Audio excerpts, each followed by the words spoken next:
Mademoiselle, and ça c'est deuxième Chanel. And Jodia, we are going to be discussing the loi AYIDA WEDO. Now, this law is a pretty mysterious law, I'll tell you that much, and is also the wife of Dambala. I actually did do a video on Dambala, so you guys can check that out down below. I'm also going to have different sources regarding AYIDA and, you know, Dambala and all that other stuff. If you guys like my shirt, it is in the merch shop. Make sure you go and you get it. I've worked very hard on this merchandise. Also, understand I may be pronouncing a lot of things incorrectly in this video because I was getting different ways to say these words from different people, so no disrespect intended.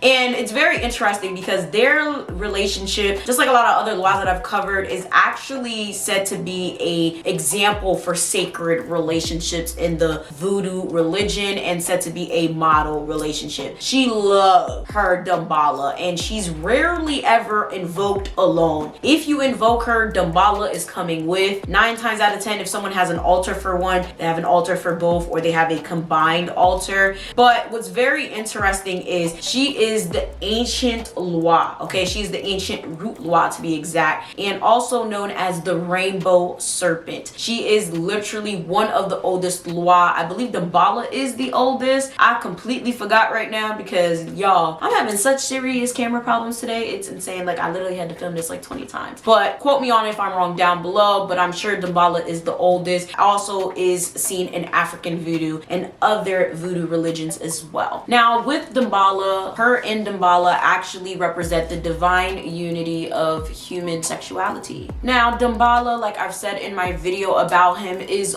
often always depicted as a snake as well. She is a rainbow snake, and usually when people depict both of them, they're both snakes, you know, coiled around an egg, a cosmic egg to be exact. And these eggs basically contain all of the possibilities and the potential of those of us on earth. AYIDA is also the rainbow. So anytime you guys see a rainbow, just know that AYIDA is present. AYIDA actually protects all creation on earth, but like I said earlier, her and Dambala's relationship actually embodies the epitome of what a marriage should be. And even more interesting, her co-wife is Urzuli. Now, I've done a video on Urzuli before, and interesting enough, I keep forgetting that she has like 3 husbands or 2 or whatever the case may be. My brain is fried at the moment. What's interesting about her co-wife being Urzuli is AYIDA is depicted as Immaculate Conception, Mother Mary, and so is Urzuli in a lot of cases. So it's weird because like that's her co-wife, but then like they're kind of venerated in the same Catholic depiction. She is a very prominent mother figure in Haitian voodoo, and she provides rain to the earth whenever we need it. Think of her as kind of like Mother Nature in a way, but not quite. Her job is to hold up the earth, but in addition to being depicted as a snake, a lot of times she's inaccurately depicted as a dragon, which I don't fucking understand who did that. Something's wrong with y'all. But yes, usually a rainbow snake. If someone wants to represent her like on an altar or something like that, they'll literally get a stuffed snake and, you know, like sew sequence into it. The rainbow part is very, very important to her image and her identity. Her element is water and her colors are blue and white. Her sacred tree is the Saba. I don't know if I'm saying that right. I really hope I'm saying that right. Also known as the kapok or the silk cotton tree. Now, like I said, she's rarely ever invoked, and if she does come, she's coming with her husband. But people who do invoke her usually invoke her for relationship issues.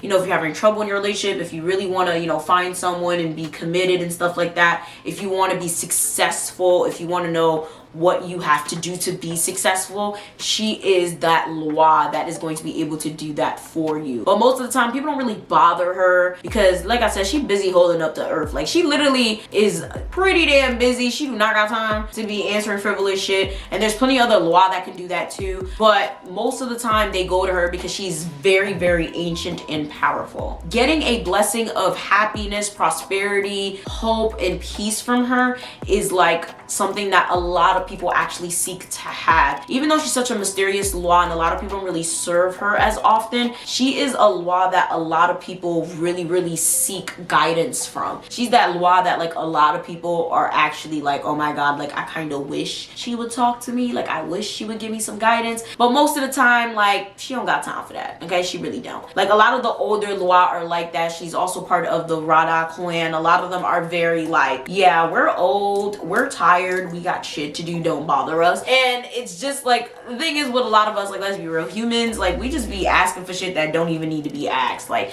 you know, and a lot of times, a lot of the work can be done within us. You know, a lot of times we can do the work to get to where we want to be, to do what we want to do, but we just don't do it. And we just go into loi, we look into spirituality, we looking for science and all this extra shit to get the answer when the answer is within us. So that's why a lot of loi just don't like being bothered, because I think at this point they're kind of tired of humans and our snakish ways, our lazy ways, our crazy ways. They probably just be sitting there like, bro, like what the fuck, like this person asking me some shit again, like pourquoi, bro? And interesting enough, it's also said that anyone who can actually grasps the diadem of Aida will always be assured wealth. So a lot of people are always seeking to understand her, to see where she's coming from, and all types of other things. But it's like, it's actually very difficult. Like, you're probably not going to get that satisfaction. But if some way, somehow you do unlock the depths and the mysteries of Aida, you're going to be a pretty rich, happy, amazing person. Like, she's a pretty good one. I'm like, shit, I'm gonna need her to come to me, give me some damn peace, because I be stressed all the damn time. Now, in terms of offerings, most of the time her offerings are white. So white eggs, rice, milk, whipped cream, coffee with a lot of milk, cafe au lait, lots of milk, lots of sugar in there. She also loves like rice pudding, things like that. She also loves rainbow type gifts, snakes types of gifts. So it's really not hard to get something from her. She's really not hard to please either. All right, with that being said,